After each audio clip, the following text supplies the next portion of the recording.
Concluimos el capítulo 18 y ahora entramos en el capítulo 19. Siempre ya estamos en la pasión de Cristo y este es el que se refiere a la flagelación y a la coronación de espinas. Dice, entonces Pilato tomó a Jesús y mandó que lo azotaran. Y los soldados le pusieron en la cabeza una corona de espinas que habían trenzado y lo vistieron con un manto de púrpura. Y se acercaban a él y le decían, salve, rey de los judíos, y le daban bofetadas. Bueno, un primer comentario. Evidentemente lo están haciendo un rey de burlas. La púrpura, el manto de púrpura era para personas, la púrpura se utilizaba para personas de muy adineradas, era muy costosa.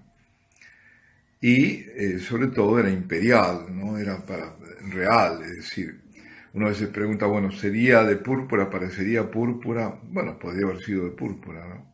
Pero era muy costosa la púrpura.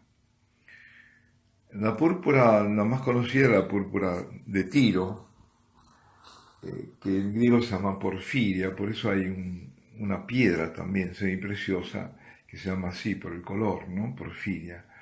En latín es púrpura. Y se la conoce como púrpura imperial. Y esto me trajo a mis años de estudiante, ¿no? De química, de ingeniería química, y bueno, me acordaba, decía, pero hay un caracolillo, decía, tenía bien y que era de la zona de Tiro, de la zona de Creta también, efectivamente era un caracolillo, ¿no? Unos caracoles, que secretaban, es decir, tenía una secreción que era parte de su comportamiento, porque eran carnívoros estos. Bueno, no sé si todavía habrá. Y entonces tenían como secreción ese color, ¿no? Púrpura. Y una sustancia, y esto se usaba como tintes, ¿no? Es decir, para teñir. Los fenicios también dicen que hacían un tinte entre púrpura e índigo. Pero también está ahí, vira un poco hacia el índigo. Bueno, y contaban, ¿no? Que era, decía yo, muy costosa. Hay un historiador del siglo IV antes de Cristo que describió la púrpura para los tintes valía su peso en plata en colofón, en Asia Menor. Es decir, para producir 1 gramo de púrpura se necesitaban 9.000 moluscos aproximadamente.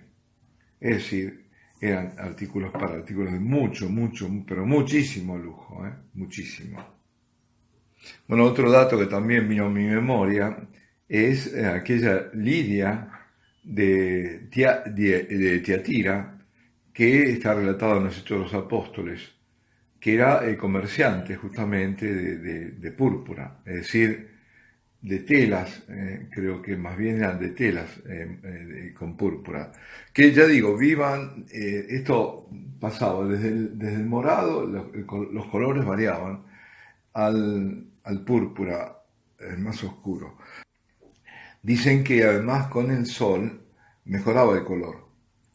La tela puesta al sol y con los años el color era todavía mejor. Bueno, vale la pena comentar esto porque no era cualquier tela, si le pusieron la tela de púrpura, el manto de púrpura. Ahora, al Señor lo estaban efectivamente mostrando como un rey de burlas. También creo haber comentado que la corona no era como la representamos nosotros, sino que era todo como un casco, cubría toda la cabeza, porque así eran las coronas en Oriente. Pensemos también, porque esto, claro, los evangelistas son muy sucintos, muy escuetos, y cuenta San Juan que lo azotaron, punto, sí, pero la flagelación era terrible. Eso se puede comprobar en el quinto evangelio, que es, como así lo llaman, la Santa Síndone, la sábana santa, donde uno ve que no hay lugar que le hayan ahorrado. Incluso en las plantas de los pies se ve la marca del flagrum, así llamaba el látigo, que solía tener en las puntas, eran 3 puntas, se abrían 3, digamos, donde ponían huesos, pedacitos de huesos o bolas de plomo. Así que, bueno, desgarraba la piel. Fue tremendo lo que el Señor sufrió, cómo lo fueron desfigurando. Ya no parecía quién era realmente. Eso lo dice Fray Luis de Granada, ¿no? Tal estaba su figura que yo no parecía quién era. Y aún apenas parecía hombre, sino un retablo de dolores pintado por mano de aquellos crueles pintores y de aquel mal presidente. Se refiere, por supuesto, a Pilato, ¿no? Y también sigue diciendo, ¿no? Los pecados, así los tuyos como los míos, como los de todo el mundo, fueron los verdugos que le ataron y le azotaron y le coronaron de espinas y le pusieron en la cruz. Esto me vino a la memoria, me trajo a la memoria el pequeño lienzo de Manopelo. Manopelo es una localidad que está en el Abruzzo y guarda una reliquia desde la Edad Media. Misteriosamente alguien llegó ahí, la dejó y nunca más se supo, desapareció. Pero quedó esto. Parecería que es una tela también muy misteriosa, porque según parece está hecha por son hilos sacados de moluscos. Y es una tela que tendría que haber estado ya consumida por el tiempo, está intacta. Y no se sabe cómo, no está pintado ni nada, es un poco como el tema de la tilma de Guadalupe. Hay una imagen que además, si uno la pone con la luz, difiere un poco, porque aparece después con los dientes abiertos, pero es una imagen que coincide incluso con la imagen si uno la pone, la superpone, con la de la sábana santa, donde se ve un rostro, ahí sí se ve bien el rostro, y con colores y todo. Yo lo he visto un par de veces y es impresionante, pero es un rostro tumefacto, desfigurado, y eso nos está mostrando, ¿no?, cómo el pecado ha desfigurado el rostro del hombre, pero del hombre Dios. Sigamos entonces con el relato. Le daban bofetadas. Pilato salió otra vez fuera y les dijo: mirad, os lo voy a sacar para que sepáis que no encuentro en él culpa alguna. A ver, si os recordáis, en el capítulo anterior, el 18, cuando ese diálogo entre Jesús y él, cuando él pregunta así en forma desdeñosa qué es la verdad, después de decir eso, se dirigió de nuevo a los judíos y le dijo: yo no encuentro en él ninguna culpa. Es decir, es la segunda vez que lo exculpa, que lo declara inocente. Veremos que son 5 en total. Esta es la segunda. No encuentro en él culpa alguna. Esto para decir que realmente no fue la misma, digamos, culpa o responsabilidad. Todos tienen culpa, ¿no?, aquí, en la muerte de Jesús, pero de los paganos, representados sobre todo por la autoridad, que es Pilato, sino por, sobre todo, el pueblo judío, y sobre todo dentro del pueblo judío, las autoridades judías, las autoridades.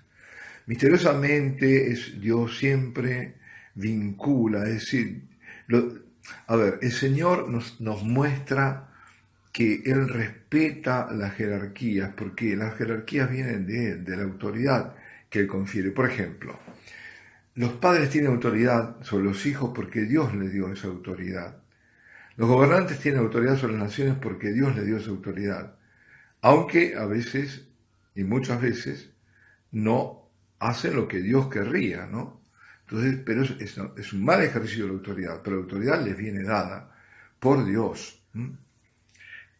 Aquello de rey por la gracia de Dios, ¿no? Por la gracia de Dios. Es decir, es Él el que da esa autoridad, que confiere autoridad. Pero además, y esto es lo tremendo, que lo que haga esa autoridad tiene consecuencias hacia abajo, hacia todos. No quiero escandalizar a nadie, pero realmente cuando la Virgen pide la consagración al corazón inmaculado, porque es Dios lo que quiere que sea consagrada, Rusia al corazón inmaculado, y no se hace, todavía estamos sufriendo las consecuencias. Se hizo una, pero no fue exactamente lo que la Virgen había pedido, que fuera del 25 de marzo del 84 por Juan Pablo II. Pero no mencionó a Rusia, y no fue con todos los obispos del mundo, como había sido pedido. Tenía que haber sido pedido en el 60. Si lo hubieran hecho en el 60, ¿cuántas cosas nos hubiéramos ahorrado, no? Pero no fue hecho. ¿Y cómo ha castigado por las autoridades judías a todo el pueblo? ¿Y cómo puede pasar? Y pasa y pasará con las desviaciones de las autoridades de la Iglesia, las consecuencias que vamos a tener nosotros. Por ejemplo, ¿no? Aquello de la Pachamama no fue corregido, no hubo desagravio, fue un culto idolátrico, entró en el propio San Pedro, y esto tiene consecuencias. Lo dije en su momento y lo repito ahora. Absolutas consecuencias. Así que bueno, esto es en este momento, claro, lo que pasa es que bueno, trata todo de más de una vez, hasta que la coacción es muy fuerte sobre Pilato. No es que hay que descargarle culpas a Pilato, por supuesto, pero ver las distintas cargas de responsabilidad, y lo dirá el Señor, lo dice. Y después de haber dicho no encuentro culpa en él, sale Jesús, bueno, ya lo dijimos, aquella famosa imagen del hecho homo, ¿no? Y aquí al hombre, aquí tenéis al hombre. ¿Y qué pasó? Cuando lo vieron así, que estaba hecho desconocido, pues los príncipes, los sacerdotes y los servidores gritaron: crucifícalo, crucifícalo. De nuevo Pilato, por tercera vez, dice: tomadlo vosotros y crucificadlo, porque yo no encuentro culpa en él. Es la tercera vez que dice: yo no lo declaro inocente. Y ellos que responden: nosotros tenemos una ley, y según la ley debe morir porque se ha hecho hijo de Dios. Amigo, aquí cambia la cosa, porque esto lo asusta a Pilato. ¿Qué es esto de hijo de Dios? Será un hijo de uno de los dioses, ¿no? Pensamos que era un pagano, ¿no? Politeísta. Pero hijo de Dios ya es otra cosa. Entonces, cuando oyó Pilato estas palabras, tuvo más miedo y volvió a entrar en el pretorio y le dijo a Jesús: ¿de dónde eres tú? Pero Jesús no le dio respuesta alguna. En otros de los relatos de los evangelios, y justamente en el Evangelio de San Mateo, la mujer le dice que no había podido dormir durante toda la noche por causa de ese hombre, que es un justo y que lo salvara, ¿no? No tiene nombre en el Nuevo Testamento, pero la tradición dice que se llamaba Claudia Prócula.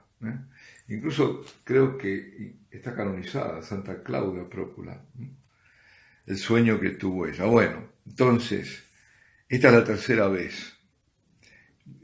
Él entonces le dice: bueno, ¿de dónde eres tú? ¿De dónde eres tú? Significa: ¿quién eres tú? ¿Quién eres tú? ¿De dónde vienes? Y Jesús no responde. Es como dice Isaías, la oveja muda ante los trasquiladores, ¿no?